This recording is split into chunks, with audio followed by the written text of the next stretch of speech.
أولا نيوز، أول تلفزة رقمية أمازيغية بالمغرب.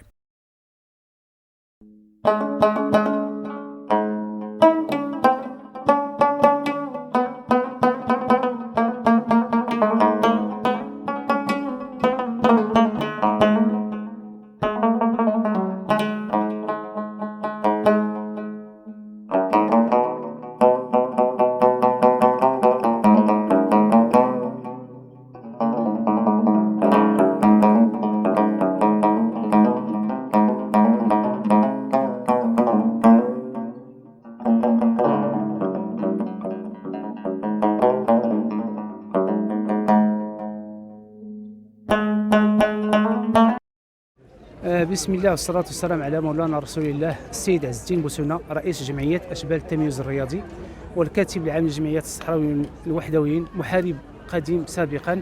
أولا تنقدم الشكر الجزيل لهذه القافلة الطبية اللي حطت الرحال اليوم بمدينة طنطان، فالشكر جزيل لها، لأن المدينة طنطان المدينة الغالية في أمس الحاجة لهذه الحملات الطبية. وما نساوش باش نشكروا السيد المدير الاقليمي للامن الوطني والسيد السلطات العموميه في شخص السيد باشا المدينه على التنظيم الرائع والهائل اللي كنشوفوه، ماشي بحال الحملات الطبيه اللي فات، على التنظيم اللي هو زوين، ما كاينش داك التدافع، ما كاينش هذا، كاين الناس منظمه. والشكر ايضا موصول للمواطنين كاملين والناس ديال الصحه، وهذا الشيء ما تيزيد الا فرح وقدوم لهذه المدينه ان شاء الله، وكنتمنوا كل خير، وحنا كاملين جنود مجندين تحت شعار الله الوطن الملك. والسلام عليكم ورحمه الله. السلام عليكم. نحن هنا اليوم في المستشفى الإقليمي بطنطان في استقبال قافلة طبية متعددة الاختصاصات. هنا الجميع في استقبالهم وحدات وأناس وأطر، كل شيء يسير يعني بنظام وانتظام بكل الاختصاصات يعني. وهناك الصيدلية والناس في تنتظر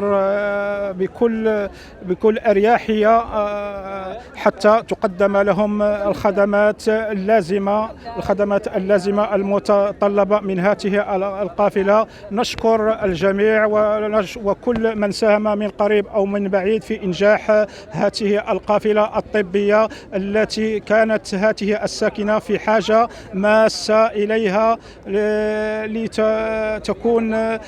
لتكون هنا طنطان،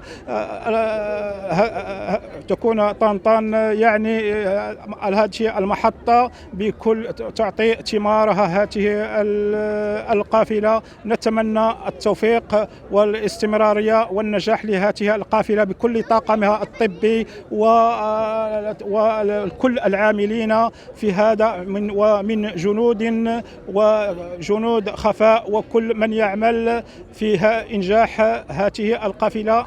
وشكرا للجميع. إدريس القيش، فاعل جمعوي. لا تنسوا الإعجاب بالفيديو ومتابعة جديدنا على وسائل التواصل الاجتماعي.